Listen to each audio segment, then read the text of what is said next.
Olá, você vai ouvir agora mais um episódio do podcast da ABCom, Associação Brasileira de Comércio Eletrônico, canal direto e inovador de comunicação corporativa.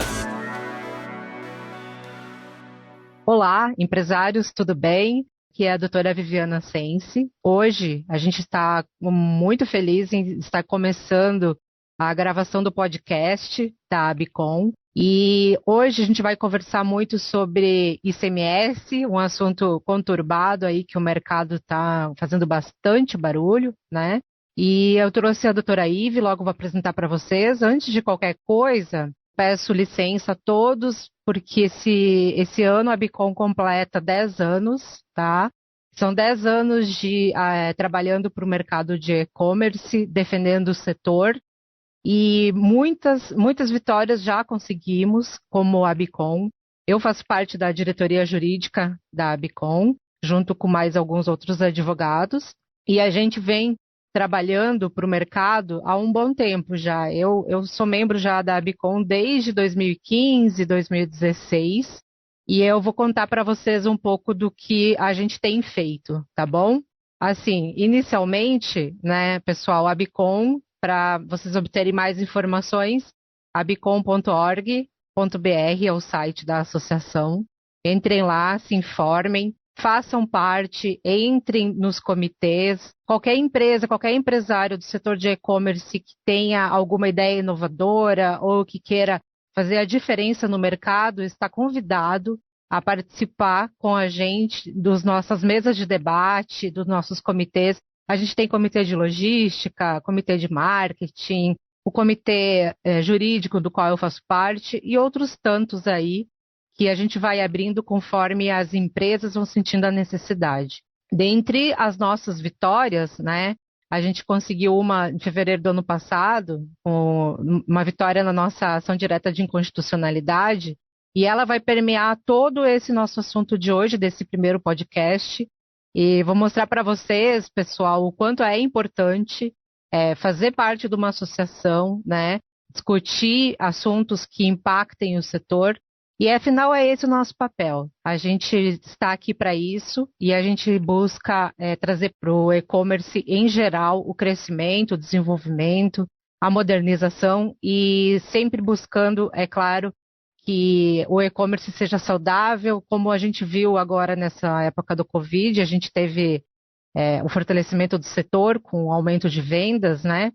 Então, isso foi muito bacana, tá? Então, eu vou falar um pouco com vocês. Eu tenho aqui comigo a doutora Ive Martins, tá? Ela também é advogada. Eu vou falar um pouquinho dela, depois eu me apresento. Apresentando a doutora Ive Martins, que vai participar junto desse bate-papo, ela chama Ive Martins Passos. LinkedIn dela, só buscar Ive Martins com Y, tá? É advogada, ela é graduada pela Faculdade Baiana de Direito e é pós-graduada em Direito Tributário pelo IBET. Trabalhou muito na área civil, tá? Projetos de compensação financeira, atuou na área tributária, faz controle de prazo, protocolo, ela trabalha no nosso contencioso das coletivas, ajuda na realização de sustentação oral, acompanha e analisa os processos junto com a gente e elabora petições, tá? Doutora Ive, seja muito bem-vinda. Muito obrigada, doutora Viviana, e prazer estar aqui hoje compondo esse podcast com a doutora. Obrigada, Ive. A gente que agradece a sua presença. Eu vou falar um pouquinho de mim, então. O meu nome é Viviana Senso, sou advogada tributária. Minha especialização, eu fiz especialização na Fundação Getúlio Vargas e também eu fiz pós-graduação em Direito Tributário, tá? Sou formada em Direito já faz alguns anos, eu não vou entrar nesse mérito, tá? Já faz alguns aninhos que eu sou formada. Tenho atuado na área tributária, também na área de elaboração de petição, também eu faço muito consultoria para empresas nacionais e estrangeiras. Também toda essa parte de e-commerce a gente vem trabalhando há um bom tempo e a gente está aqui para somar e trazer informação para vocês. Então, vou começar, doutora Ive. Vou começar falando um pouco sobre o que eu já falei um pouco sobre a nossa vitória na DIN 5469. E, assim, quando essa decisão, ela saiu lá em fevereiro do ano passado, né? E com base nessa decisão, qual que foi Primeiro, deixa eu falar qual foi a nossa pretensão, né? A gente entrou com essa ação para derrubar um convênio que foi feito, né? Assinado por todos os estados em ambiente do CONFAS. Esse convênio 93, ele foi inserido no ordenamento jurídico, né? Dentro das nossas normas, em afronta à Constituição Federal. E o que isso trouxe na prática, né? A gente ganhou essa ação, esse convênio foi declarado inconstitucional e todas as empresas que ingressaram com ações próprias foram beneficiadas dessa decisão. Inclusive agora, esse mês passado, saiu até a confirmação do STF que essas empresas, sim, que entraram com ações próprias, né? Elas não precisavam pagar o ICMS de FAO. Esse imposto que incide na operação de venda com entrega para outro estado, né? Essa diferença entre a alíquota do produto lá no destino e a alíquota interestadual. Então, essa diferença, que se chamou de FAO, ela acabou sendo declarada inconstitucional por ser baseada em convênio. E aí foi necessário trazer, o STF lá fixou, né, na sua decisão, no seu acórdão, que o Congresso Nacional deveria editar lei complementar até o último dia do ano passado, de 2021, até 31 de dezembro. E aí foi que a gente teve essa vitória. Foi super, super interessante para nós. Colocou a ABICOM dentro do cenário nacional, inclusive de representatividade do setor, né? Fomos chamados em vários comitês, em várias outras organizações do governo para tratar do tema, falar do assunto. Inclusive, eu participei do projeto de lei que gerou essa lei complementar 190, lá na nascente dele. A gente participou dentro da ABICOM, Comitê Jurídico, e parte dessa lei complementar 190 tem o nosso dedinho lá. Então, isso tudo graças à ABICOM, né, ao nosso trabalho pelo setor. Aí, pessoal, finalizando então essa parte da ADIM, então que a gente ganhou, e entrando um pouco mais no tema, né, de hoje, que a gente vai falar sobre a Lei Complementar 190 e por que ela não pode ser aplicada, exigida, né, dos empresários que façam a venda interestadual com entrega em outro estado, porque ele não pode ser exigido nesse ano de 2022, tá bom? Empresários, falando sobre a nossa ADIM 5469, né? Lá, quando a gente ingressou no STF, a gente pediu a ilegalidade, então, de ICMS de FAO baseado em convênio. A gente acabou ganhando. E, assim, agora, sobre esse tema aqui de FAO não poder ser cobrado em 2022, né? Porque a lei complementar só foi publicada em janeiro de 2022. Então, pelo princípio constitucional da anterioridade, ele só pode ser exigido das empresas a partir do ano de 2023, a partir de janeiro, tá? Sobre esse tema, eu queria só pontuar que estão tramitando, pelo menos pelo que a gente fez de levantamento, 3 ADIMs, né, no STF. Uma foi proposta pela ABIMAC, que é a ADIM 7066. Essa ADIM, ela tem por objeto, ela tem o mesmo pedido que são o objeto das nossas ações coletivas, ou seja, que seja respeitado o princípio da anterioridade anual, e a ABIMAC pede que o ICMS só venha a ser exigido das empresas a partir de 2023. Do outro lado, a gente tem os estados de Alagoas e Ceará entrando também com ação direta de inconstitucionalidade, atacando um artigo da Lei Complementar 190 que prevê a anterioridade nonagesimal. Então, tanto Alagoas como o Ceará estão alegando que o artigo 3º da anterioridade nonagesimal é inconstitucional. Então, tem gente e tem todos os lados, né? O STF já está tendo conhecimento de todas essas ações. Inclusive, o próprio advogado-geral da União, ele manifestou-se dentro da ação da ABIMAC que deve-se sim respeitar o princípio da anterioridade anual. Então, a gente tem uma tendência aí, logo que a gente vai conversar um pouco mais sobre as decisões, né, doutora Ive? A gente tem uma tendência aí, um assunto que realmente faz bastante barulho, e eu acho interessante trazer para vocês, né, alguns pontos específicos dessas teses que a gente vem atacando aí, né?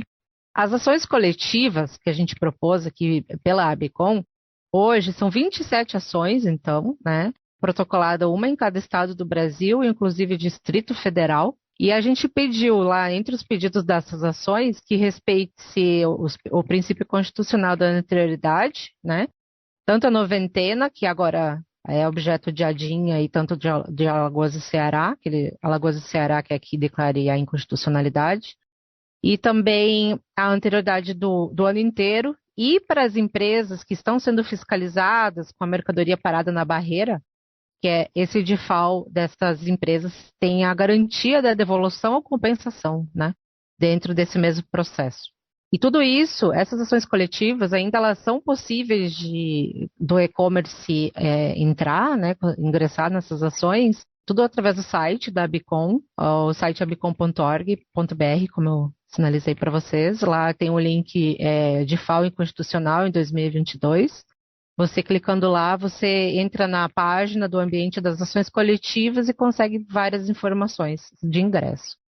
Hoje, a gente só não consegue ingressar no Distrito Federal e São Paulo também está terminando o prazo para ingresso. Então, medida de urgência aí, quem tem interesse em não pagar DIFAL em todo o ano de 2022 ou ter ele devolvido em São Paulo, o prazo está acabando para ingresso, tá? Doutora Ive, eu não quero mais manipular toda a conversa. Fala um pouquinho aí sobre as nossas ações coletivas. Bom, como a doutora Viviana estava falando, a gente deu entrada em todas essas ações até em março desse ano. Nós ingressamos em todos os estados, mais o Distrito Federal, e tem sido muito interessante, né, ver as decisões que têm saído de cada estado até agora, até o momento, porque são decisões bem diversas. Voltando um pouco, né, sobre as ADIs, que foi já falado, sobre o estado de Alagoas, que ingressou com essa DIN, eles advogam, né, pela não aplicação do princípio da noventena, da anterioridade, no caso da cobrança do diferencial de alíquotas de ICMS no ano de 2022. No entanto, isso inclusive foi um ponto levantado pelo advogado-geral da União, o Aras. Na verdade, o artigo 3º da Lei Complementar 190 de 2022, ela é muito claro a falar da aplicação do princípio da noventena, né? Então, assim, é muito interessante observar que, apesar dos estados estarem advogando ao contrário, o próprio advogado-geral da União já se manifestou a favor, né, da aplicação, pelo menos, do princípio da noventena para a ausência de cobrança por 90 dias do DIFAL nesse ano de 2022. Ok, doutora Ive, exatamente. E é muito interessante ver, né, como cada tribunal está pensando de uma forma, decidindo, né, de forma idêntica, mas sob argumentos totalmente conflitantes uns com os outros. E, inclusive, eu acho interessante até pontuar para vocês, né, que está tendo um movimento nos tribunais superiores, dentro dos tribunais estaduais, né, o pleno dos tribunais, o presidente dos tribunais está decidindo suspender qualquer liminar que tenha sido concedida nesse assunto do DIFAL da anterioridade, né? Então, a gente tem estados como Sergipe, São Paulo. Doutora Ive, lembra de mais algum? Se eu não me engano, o Distrito Federal também, tá? Tem uma decisão do próprio tribunal mandando suspender as liminares. Bahia, Os estados, né, da Bahia, isso, estados da Bahia, estado de Sergipe também, né? Tocantins. Bom, sim, são inúmeros os estados, os tribunais, né, que têm decidido politicamente, com base numa lei ordinária de 92 e na própria lei do mandado de segurança, né, eles têm decidido nos processos que foi concedida a liminar que se suspenda essas liminares. E aí a gente vem recorrendo, né, de cada uma dessas decisões, e a gente trouxe hoje algumas decisões para comentar aqui. Doutora Ive, você quer começar comentando a de São Paulo, por favor? Tá.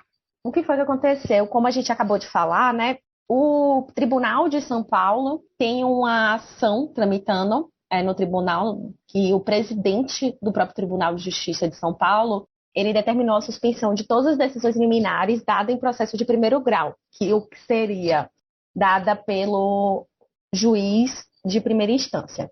E um dos argumentos da questão, né, que a Lei 190 de 2022 cria uma nova forma de contribuinte e, no entanto, como o tribunal decidiu, ele não vai dar suspensão a liminar, né, que é suspendendo a aplicação, o pagamento do imposto até o ano de 2023. Exatamente, é isso que aconteceu. O juiz de primeiro grau, ele concordou com a tese, né? Disse realmente o imposto não deve ser recolhido em todo o ano de 2022, porém, né, o presidente do tribunal meio que mandou, eu tenho que obedecer, né? Afinal, eu tenho que garantir meu emprego, que essas liminares devem ser suspensas e a gente nem pode dar nova liminar sobre esse assunto. Então, assim, qual que é o lado positivo que a gente vê dessa decisão, né? A gente vê que a gente tem uma tendência aí do juiz originário, de primeiro grau, a acatar a nossa tese, né? Sim, com certeza. E essa decisão é muito interessante por conta que ele analisa exatamente, ao contrário de outras decisões que falam pela não aplicação do princípio da anterioridade, né, anual, essa decisão em específico, ela fala, o princípio da anterioridade deve ser aplicado por quê? Porque temos uma nova relação jurídica tributária, temos um aumento da carga tributária e temos um novo contribuinte do diferencial de alíquota. Então, assim, ele traz todos os pontos de por que o princípio da anterioridade deveria ser aplicado. Apesar de que ele chega lá e bota um mais no fim da decisão, para dizer que ele não vai deferir nosso pedido de liminar por conta de uma decisão do presidente do tribunal, que claramente ele tem que acatar, né? Esses argumentos que os tribunais estão derrubando, eles têm pontuado que isso pode quebrar o Estado, né? Dá um déficit muito grande de arrecadação, né? E aí, o que vem acontecendo na prática hoje? Todos os dias eu falo hoje com o grupo das empresas que ingressaram nas coletivas, todos os dias a gente conversa e sempre trazem para a gente notícia de autuação. Ah, minha carga hoje, por exemplo, uma empresa, minha carga foi apreendida no Ceará. E aí tem liminar no estado do Ceará, doutora? Não, a liminar lá no Ceará também é um dos estados que está com as liminares suspensas, né? Não pode ser concedida. Liminares também no Ceará. Muitos estados sequer eles têm avaliado as nossas petições iniciais, né? Estão fazendo a egípcia e não estão avaliando nossas liminares, né? Então, mas isso é por conta realmente da tendência, né? Com certeza, se for um acordo com o governo do estado e os tribunais, né? Porque senão tem uma forte tendência a quebrar o estado, né? Esse é o argumento. Ou seja, o estado vai quebrar, então não precisa respeitar a Constituição. Basicamente é isso, Basicamente é isso. E eu queria até botar aqui que é bem interessante nessa decisão de São Paulo, que é claramente política, né? Porque eu vou dizer assim, coitado do juiz, ele não pôde dar a decisão que ele queria. Que ele deixa bem assim, ó, todos os fundamentos assim expostos se consubstanciam nas razões de decidir utilizadas por esse magistrado no deferimento das medidas liminares pertinentes no tema em discussão. No entanto, o presidente do Tribunal de Justiça de São Paulo, em sede de pedido de suspensão de liminares, determinou a suspensão da eficácia de todas as liminares que tinham sido deferidas por esse juízo do primeiro grau. A gente pode considerar essa uma decisão, diante do cenário atual, uma decisão favorável, né? Se a gente for considerar lá do início lá do juiz originário, é uma decisão favorável, né? Vamos falar um pouco sobre DF, então, já que você está com... Depois a gente termina com Roraima. DF foi uma decisão triste. Não dizer outra coisa. Porque o juiz basicamente não analisou nossos pedidos, né? A decisão dele realmente não expõe as causas de decidir utilizadas. Ele basicamente aplicou o entendimento da presidência do tribunal. Então, somente, né? Mais nada. Então, somente. Assim, é uma decisão, inclusive, bem singela e rápida. Demonstrando novamente esse apelo político, né? Que essas decisões têm sido baseadas, né? A gente pode falar assim, a lei, ela existe, a lei é clara, porém, o status da economia, né? Vamos pensar numa recessão aí de arrecadação, leva os estados, olha, eles vão quebrar. Então, essa cobrança é inconstitucional, ela pode até ser, mas não adianta, gente. A gente não vai dar liminar para vocês, não. Acho que até eles a ideia é arrecadar a maior quantidade possível de tributo. E depois, assim, aquela questão de quem tá recolhendo esse imposto para ter essa devolução, para conseguir a devolução desse valor, vai ser, de fato, bem demorado e moroso, né? Que é exatamente um dos nossos argumentos para o deferimento da liminar, né? Porque o que acontece é que as empresas vão se ver obrigadas a esse pagamento durante todo o ano de 2022, para quem sabe, ano que vem vir uma decisão favorável e eles terem que entrar com uma ação de repetição de débito, que a gente chama, né? Que é justamente para ter a restituição desses valores e que demoram aí muito tempo, porque entra nas filas de precatórios e a gente já sabe como é a demora do poder público para restituir esses valores. Mas isso tem uma solução, né, doutora Ivy? Até, inclusive, eu tenho conversado com vários empresários sobre a possibilidade da gente entrar com um depósito judicial desses valores, né? E, assim, a questão da devolução, da facilidade da devolução desses valores, né?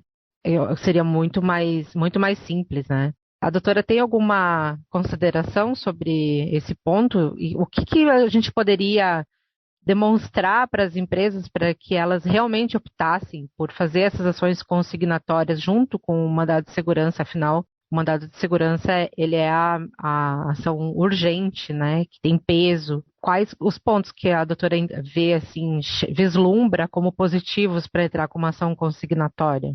Assim, para mim, o benefício maior realmente é você não ter aquela necessidade que eu falei agora há pouco de entrar numa fila precatória, porque assim, nós sabemos, mas que também os empresários sabem, que às vezes duram mais de 10, 20, 30 anos para a pessoa, quando entra na fila do precatório, porque aí tem o quê? Todo o caminho do processo, até que venha a decisão favorável, a partir da decisão favorável, transita em julgados, para apenas aí entrarmos na fila de precatório. Então, assim, claramente, eu posso dizer mais coloquialmente assim, é cortar um caminho enorme para você chegar a ter sua instituição rapidamente, que é a grande solução da ação consignatória, né? Que você vai pedir autorização para estar depositando aqueles valores e quando o juiz tivermos uma decisão do mandado de segurança, a gente vai pedir a execução de sentença e você vai ter de volta o dinheiro depositado, né?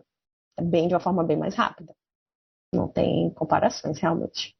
Exatamente, né? E aí muitas empresas, elas me perguntam, né? A gente entrou com ação com mandado de segurança e aí vai entrar com uma ação consignatória? Elas, mesmo que elas tenham os pedidos semelhantes, os efeitos são diferentes, né? No plano prático, assim.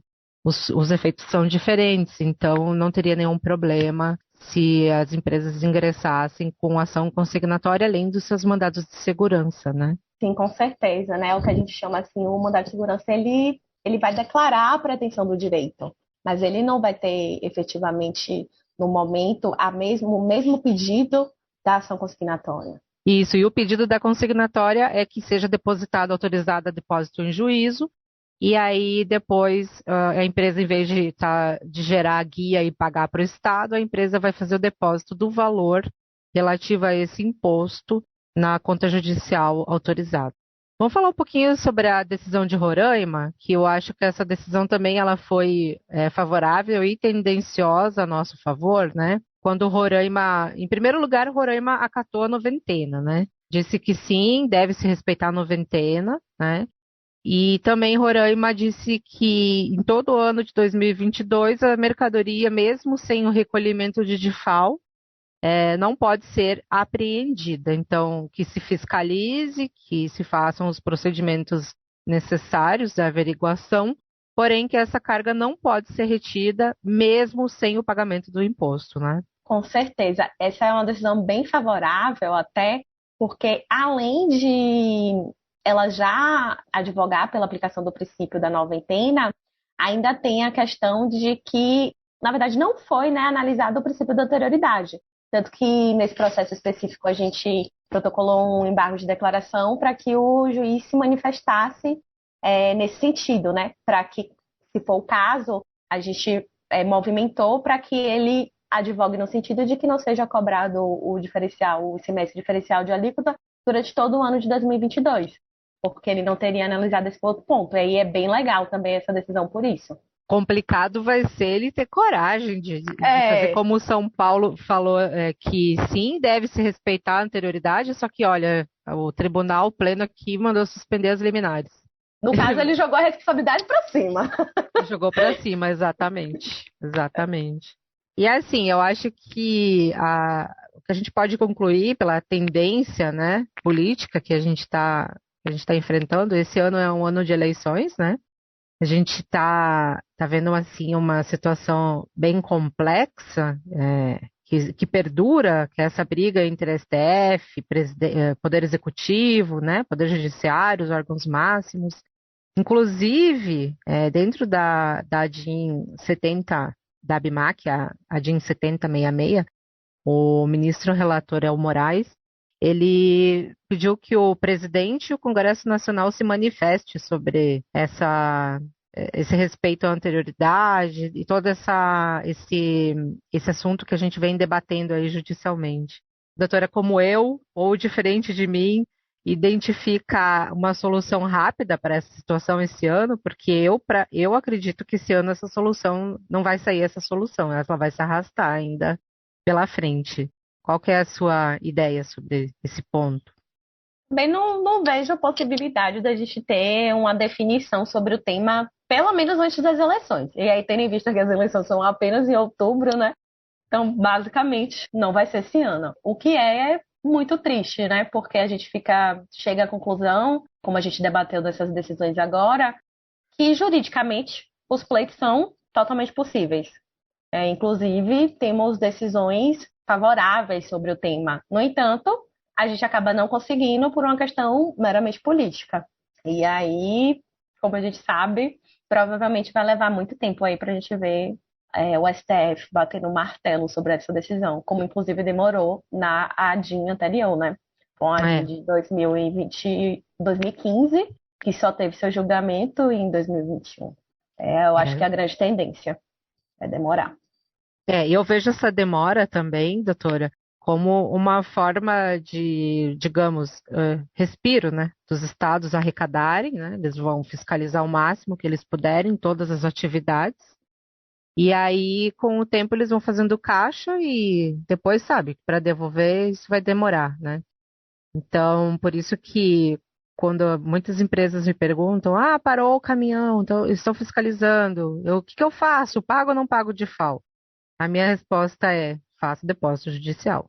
Inclusive, vários têm conversado comigo, inclusive tenho me sentido pressionada nesse ponto, mas eu não consigo falar pague esse imposto, porque se pagar para o Estado, basicamente é perder o dinheiro, assim. A gente vê, porque as empresas hoje que ingressaram nas ações coletivas, comentando um pouco sobre elas, né? Temos todo porte de empresa, desde pequena empresa até as grandes, assim. Então, temos faturamento abaixo de 1 milhão e até acima de 100 milhões de reais, assim. A gente tem e-commerces de todos os portes, né, que vendem por marketplace, que utilizam vários marketplaces para vender, que tem o seu site próprio.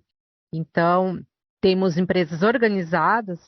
E uma coisa que eu gostaria até de comentar, doutora Ive, diante da minha atuação, né, nessa área, na área tributária, na área do e-commerce, eu estou achando muito interessante a adesão das empresas a buscar realmente um amparo, né, uma defesa jurídica, né, das suas operações. Eu vejo um amadurecimento do mercado que há um tempo atrás eu não conseguia identificar, porque o e-commerce como um todo, ele vem se consolidando como uma atividade forte dentro da nossa economia. Claro que não se compara com o agro, mas, né, tirando isso, é o que eu sempre digo, um empresário que abre um e-commerce, ele é corajoso, porque a vitrine dele é no mínimo nacional, né? A partir do momento que ele se coloca, né, nessa, aspas, aventura, né, empresarial de vender de entregar para o estado do Rio Grande do Sul até o estado do Amapá, Tocantins, Acre, que é totalmente o oposto, né, do sul. O Brasil é um país de proporções continentais, é muito grande. Então, você vê um empresário que se aventura, né, a entrar nesse mercado e se depara com uma legislação tributária como a que temos, né? Inclusive que vem até sendo objeto de discussão para a reformulação tributária. Não sei se esse ano sai alguma coisa, né, de alteração, E realmente, se sair alguma coisa esse ano, que eu duvido muito, mas se saísse, aí sim a gente ia ter uma outra grande virada, assim, tributária no país, assim. Então, esse empresário do e-commerce que hoje, como a Bicom hoje está fazendo pelo menos 10 anos de existência, já passou por tudo, né? Tem passado por todo tipo de situação. E essas situações jurídicas, tributárias, elas são, elas são características, né? E assim, cada novidade que vem entrando, as empresas estão buscando informação, as empresas estão querendo ingressar judicialmente, querendo saber mais, querendo fazer as coisas certas. Isso a gente tem visto com bons olhos, assim. Eu achei muito positivo como o empresário ele está amadurecendo para esses problemas, né, das atividades empresariais, assim, com um olhar da solução jurídica, buscando advogado, querendo informação. Isso é muito legal, né? E a gente vê que hoje em dia as empresas têm se preocupado muito mais, assim, com consultoria, que eu acho que tem sido uma revolução muito grande, assim, na área jurídica, e que antigamente as pessoas só procuravam advogado quando já tinha um problema. Hoje em dia as pessoas têm procurado os advogados para evitar o problema. Realmente, assim, é um panorama muito positivo, que você tem me contado que tem visto muito isso com as empresas de e-commerce, mas que eu acho que isso também vai se estender entre outros tipos de empresários, porque é muito positivo, né? Você, ainda mais falando da parte tributária, quando a gente vê que o problema ele já chega com a multa de 100%, com a multa de 75%. Então é positivo financeiramente também você tentar ter uma análise jurídica anterior a uma autuação fiscal, né? A questão de evitar multa, né, deixar a atividade redondinha, ela vale muito a pena. Eu acho que os e-commerces eles têm buscado, por exemplo, essas ações coletivas, vejam, elas são preventivas, né? É uma pena que o nosso judiciário não funciona como um reloginho, porque senão a gente já teria pelo menos um grupo grande aí de associados à Bicom já protegidos aí dessa cobrança inconstitucional aí nacional, né? Uma cobrança inconstitucional nacional. E isso é muito grave, né? A gente não pode deixar isso passar. E eu acho que é o papel nosso, né? Eu acho que hoje eu já me considero uma influenciadora nesse setor de e-commerce. O nosso papel é trazer a discussão à tona, realmente, defender o setor, mostrar para eles que muita coisa pode sim ser feita, né? E a gente está aqui para isso, né, doutora Ive? Estamos à disposição de todo do setor para discutir, para trazer novos temas, e eu acho que o propósito dessa nossa conversa hoje é realmente trazer mais, buscar estar mais próximo do empresário, estar mais próximo do associado, falando um pouco sobre um tema que meio é um tema bandido, eu digo, ninguém quer olhar para o ICMS. O ICMS é realmente um imposto complicado de lidar, complicado de entender, difícil de aplicar, né? Mas que a gente não pode deixar que assuntos complexos, né, sejam tratados de uma forma superficial e nos prejudiquem, né? E acho que esse é o propósito dessa conversa. Essa vai ser uma primeira, se Deus quiser, teremos várias aí pela frente para discutir com vocês, né, doutora Ive? Eu, a doutora Ive, mais alguns convidados. Então, eu só gostaria já vou me despedindo de vocês e agradecer a todos pela oportunidade de trazer esse tema, de discutir. E, doutora Ive, gostaria de se despedir também e nos vemos na próxima, né? Com certeza, nos vemos na próxima. Acho que é justamente o que a doutora falou, né? O sentido de justamente da gente estar aqui falando sobre isso é para aproximar os empresários do tema, que é muito importante, né? Para o dia a dia de uma empresa. O ICMS é um imposto que, assim, o grande imposto das empresas de e-commerce, por exemplo. Então é muito importante a gente passar essa visão para que a gente possa caminhar junto com o empresário na resolução desse problema, com fé em Deus, que vai sair em algum momento, né? Então, eu queria agradecer também a todos, agradecer a doutora Viviana pelo convite. Foi muito positivo estar aqui hoje tendo essa conversa sobre um assunto que é difícil, mas que a gente precisa comentar, né? porque nem todo dia a gente vai comentar sobre coisas positivas aí. Exatamente. Vamos ter ainda muito assunto ainda, muita figurinha para trocar sobre esse tema. Eu peço que vocês acompanhem esse nosso canal aqui de conversa, nosso podcast, nosso canal do YouTube, da Abicom Oficial, Abicom Brasil. O LinkedIn, então, da doutora Ive é doutora Ive Passos, né? É Ive Passos ou Martins? Desculpa. Ive Martins Passos, provavelmente lá tá completo. Isso. E o meu é Viviana Sense, tá? Vocês podem me seguir lá, a gente sempre está atualizando o LinkedIn com as informações pertinentes e que impactam o setor. Deixo aí o meu até logo. Logo voltaremos aí para conversar mais sobre esses temas e outros que o pessoal tem solicitado que a gente discuta. Até logo, pessoal. Obrigada. Você ouviu mais um episódio do podcast da Abecom, Associação Brasileira de Comércio Eletrônico, uma coprodução Abecom e InStore Audiovisual.